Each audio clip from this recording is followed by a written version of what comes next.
Welcome back to Movie Recaps. Today I will show you a sci-fi, romance, drama film from 2016, titled Passengers. Spoilers ahead. Watch out and take care. The interstellar spaceship Avalon can be seen traveling through space, headed to a colonized world called Homestead 2. All of its quarters are empty, the vessel is on autopilot. The 258 crew members as well as the 5,000 passengers are in hibernation. Suddenly, the ship passes through an asteroid belt that's weakening its shields. Power is diverted to the main shield, but the ship is on a collision course with a giant asteroid. Suddenly, the asteroid collides with the ship, causing various malfunctions. The ship begins self-reparations, but one of the hibernation pods activates. The passenger awakened is Jim Preston, a mechanical engineer. His pod opens and an automated system helps with his awakening, telling him that he spent 120 years in suspended animation and that the ship is only 4 months away from Homestead 2. He's told that he will be able to spend that time enjoying the luxurious aspects of the ship. Jim receives instructions about his ID band, his cabin and the primary activities he's to take part of, prior to the arrival on the planet. Excited and nervous to meet the people on the ship, he gets ready, leaves his cabin and walks into an automated class meant for an entire learning group. Jim looks a little anxious, as the hologram explains the situation on Earth, calling it overpopulated, overpriced and overrated. It tells him to hold his questions to the end of the lesson, but Jim keeps asking why he's the only one there. He realizes that the hologram can't answer him and goes to search for other people. He gets to the main concourse of the ship. No one is there either, but an automated informational desk offers to help. Jim asks to talk to a real person and it sends him off to talk to a steward, but when he finds that no one is there too, he asks to speak to the captain. When he gets to the bridge, even though he doesn't have access to go inside, he can see that none of the main crew is awake either. Jim eventually goes to the observatory, where he finds out that the ship is actually 90 years away from Homestead 2. He realizes that he woke up too soon, so he rushes back to the concourse and sends a message back to Earth asking what he should do, because he doesn't know how to get back into hibernation. The communication system informs him that the overpriced call to Earth would take approximately 55 years to get an answer back. Jim is devastated. He walks around and finds the ship's bar, where he sees another person. As he's talking to the bartender, something seems strange about him. When he goes to get him a drink, Jim realizes that he's an android. It's called Arthur. Jim wants to find out more information from him, but he can't even explain to the android how it's possible for him to be there ahead of time. Jim wakes up in his cabin the next day and goes to the cantina, where he quickly realizes that most of the things on the menu are reserved for gold-class passengers only. He gets his plain coffee and tries to figure out how to fix his hibernation chamber. After he gets all the tools, he manages to get it operating and lies down inside of the pod. But nothing happens. Next, he decides to use the tools he found to get into the crew's hibernation chambers. That doesn't work either. Small malfunctions happen around the ship. Jim keeps returning to the bar to drink, but mostly to talk to Arthur. The android gives him some advice that convinces him to break into one of the gold-class rooms and try to have some fun on the ship. Jim tries all the restaurants, the games, the entertainment system. But as time passes, he becomes even more miserable to be there alone. One day, he gets drunk and wanders around the hibernation pods, when he stumbles into an airlock with spacesuits designed for spacewalks. Jim gets into a suit and goes to the airlock, pushes a lever and then the button to release the airlock door. Once outside the ship, he's mesmerized by the view. He's the only conscious human being experiencing that moment in time. Jim releases the magnets on his boots and floats in space, feeling devastated. He comes back inside, takes off the suit, but goes back to the airlock without it on. He pulls the lever, ready to end it all, but changes his mind in the last moment, runs back inside and slips on a bottle. Jim stands up and is instantly drawn to a woman in one of the pods, named Aurora. He searches for her files in the directory and listens to her passenger interview, becoming enamored with her. Later he's seen sitting next to her pod, still listening to her interviews. Back in the bar, he's reading some of her work and is talking to Arthur about her writing. He becomes obsessed with the irony of his situation, going to another planet for a better life, waking up early and not getting there, and finding his perfect woman, only for her to be out of reach. Jim keeps thinking about her and starts getting the idea to wake her up too. He talks it over with the android, but he doesn't understand the conundrum. If he wakes her up for his own benefit, he'd be stranding her there with him, to die on the ship. Jim decides against it first, but as time goes by he can't let it go, until one day, he changes his mind. He goes to her pod and manages to activate it. As she's waking up and going through the same process as he did, he hides and goes back to his room. A little bit later he goes to the main concourse, hoping to find her. And there she is, just as confused as he was a year ago. Jim tells her they're the only ones awake and takes her to the observatory. Then he tells her that he can't get to neither the crew, nor the main commands of the ship. Aurora freaks out and wants to get back into her pod. When they get to it, Jim explains that there is no special equipment on the ship that can help them get back into hibernation, effectively telling her that they're stranded. They go back at the concourse and he tells her that she should rest, since she just came out of hibernation. She feels sorry for him, having to spend more than a year alone on the ship. Jim goes back to the bar, feeling regretful about what he did. He asks Arthur not to tell Aurora that he was the one that woke her up. The next day, Aurora wakes up. She goes back to the concourse and asks the automated info desk about the hibernation pods. Jim joins her there and they go to get breakfast. As they leave, the info desk has some sort of malfunction. In the cantina, Aurora realizes that Jim has been eating the same breakfast for more than a year and gets him one of the gold class menus. They talk about the possibility to fix the pods, but, unlike Jim, Aurora isn't ready to give up. She searches through the infirmary, then goes through research documents, eventually ending up at the crew's hibernation quarters trying to break the doors open. Jim notices more malfunctions throughout the ship. Sometime later, Aurora laments about her life on the Avalon. She writes, jogs around the ship and swims in the pool, becoming more and more aware of her situation. She goes to the cantina to interview Jim, thinking that his story might be interesting. She asks why he immigrated to the colony. Jim answers with slogans from the company first, but then further explains that he hopes that on the new world he could be somebody, he could build a life. Later, they end up in the observatory and Aurora finally shares her reason to be there. Unlike the other passengers on the ship, she has a round-trip ticket.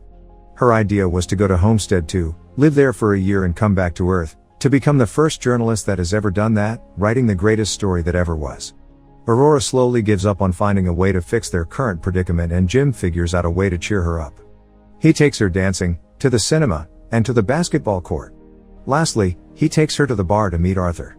She relaxes for a bit, until she remembers their situation.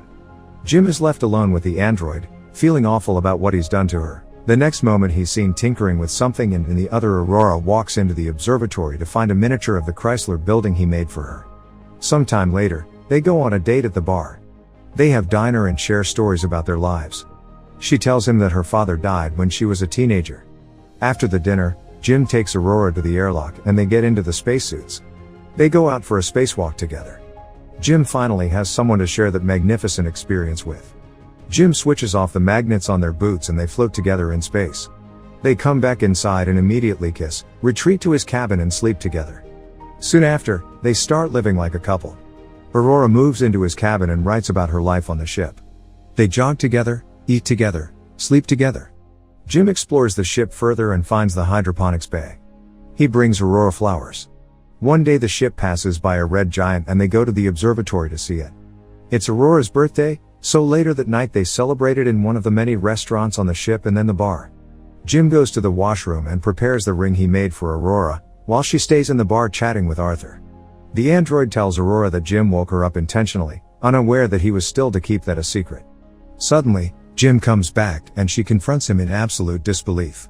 She runs away furious and panicked. Jim comes back to his cabin to find all her things gone.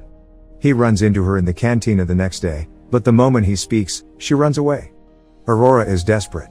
One night she goes over to Jim's cabin, punching and kicking him, wanting to kill him. Talking to her over the comm because she keeps avoiding him, Jim tries to apologize and explain his actions to her. He tells her he fell in love with her, but Aurora doesn't care.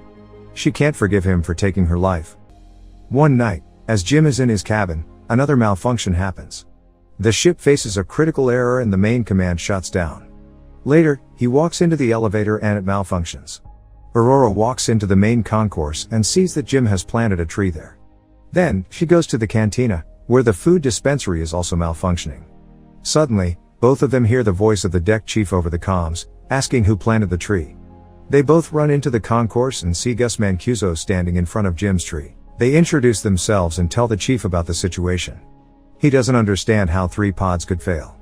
Mancuso takes them to the bridge and he discovers that there is something wrong with the ship, but the information on the systems has to be checked manually. When they leave the bridge, a robot almost falls on their heads and the two of them tell Mancuso that malfunctions have been happening all over the ship more frequently. He says that shouldn't happen, as he shows them how to collect the data. Mancuso checks on the pods, when Jim joins him there. He's figured out what happened with Aurora's pod. The deck chief finds what Jim did to be terrible. Later, he's at the bridge checking the collected data, when Aurora joins him. They talk about what happened with her pod, but he tells her that he can't do anything about it. Jim walks in with the 16th broken robot. Mancuso feels the hibernation sickness, so he goes to rest, but as he walks out, he coughs out blood. That night, Aurora can't sleep, so she goes for a swim. Suddenly there's gravity loss throughout the ship and she starts drowning as the water from the pool moves with her. The gravity drive resets and she barely makes it out alive. They both run into each other going to find Mancuso. The three of them are back at the bridge, slowly discovering what has been going on with the ship. Mancuso figures out that something happened 2 years ago, taking out a major system. They need to find and fix what has caused the failure, because the entire ship is trying to pick up the slack. If they don't fix it, the entire vessel will be stranded. They go to find the problem, but Mancuso faints, so Jim and Aurora take him to the infirmary. He's dying and there are no treatments that can stop it or prolong the time he has left. Sometime later, the three of them meet in the observatory and Mancuso gives Jim his ID bracelet, tells them to fix the ship and immediately perishes. Suddenly, the lights change to an alarming red and the ship starts shaking. Jim tells Aurora that he needs her help, and they run toward engineering, but there's another failure in the gravity drive. And immediately another one that afflicts Arthur as well. Jim deactivates him. They finally arrive in engineering and start looking for the problem. They find it in the power plant and as they open the hatch, Aurora gets sucked in. The asteroid has caused a breach in the hull in that area.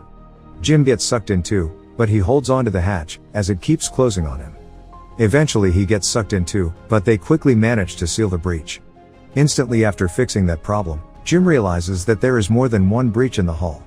The two of them follow the trajectory of the meteor and find that it has hit the reactor control computer. Jim thinks he can find replacement parts for it. They find the part and change it, but the process of venting the reactor still fails. They do it manually, but it fails again. Jim figures out that he needs to open the vent door from outside of the ship, so they can cool the reactor down. Both of them go to the airlock and as he's getting ready to go out, he gives Aurora Mancuso's bracelet, because he might not come back. She helps him with the suit and as he walks into the airlock she tells him to come back because she can't live on the ship without him. Aurora goes back to the reactor, where the temperature has hit critical heights. A bolt from the reactor propels into her arm, as Jim is getting closer to the vent from the outside and sees the door. The temperature rises in the reactor room, while he is trying to bypass the vent door to open it. He soon realizes that he'll have to manually hold the door open so the reactor can vent and he tells Aurora. She doesn't like the plan, but he goes ahead with it and tells her to vent the reactor. She doesn't want him to die and they argue, but he tells her that they have to save the other people and she vents the reactor. The process is successful, but the fumes from the reactor push Jim away and break his tether. The pressure in his suit is dropping too. He tells Aurora what happened and she moves as fast as she can to get to another suit and bring him in. He apologizes to her again. She puts on a suit and flies out to get him, but her tether is too short. She's pulled back, but suddenly grabs onto his tether and manages to pull him in. Aurora drags Jim into the infirmary, only to find out that he's already dead. She uses Mancuso's bracelet to override the medical protocols and to resuscitate him. The medical pod does the work automatically and revives Jim. Aurora forgives him. Later, Aurora fixes Arthur and they give Mancuso a proper space burial. Jim takes her to the infirmary and tells her that he's found a way to use the medical pod as a hibernation one. He tells her to get inside the pod and ride out the rest of the journey in there. But, as is later revealed, she declines and decides to stay with him, awake on the ship. Jim finally proposes to her and they live out their lives on the ship. 88 years later, the Avalon arrives on Homestead 2. The crew wakes up and finds the ship in a very unexpected state. Aurora leaves them a message, retelling the story of the life her and Jim had on the ship while the rest were sleeping. Make sure to subscribe and turn on notifications so you can watch more videos like this. Thanks for watching.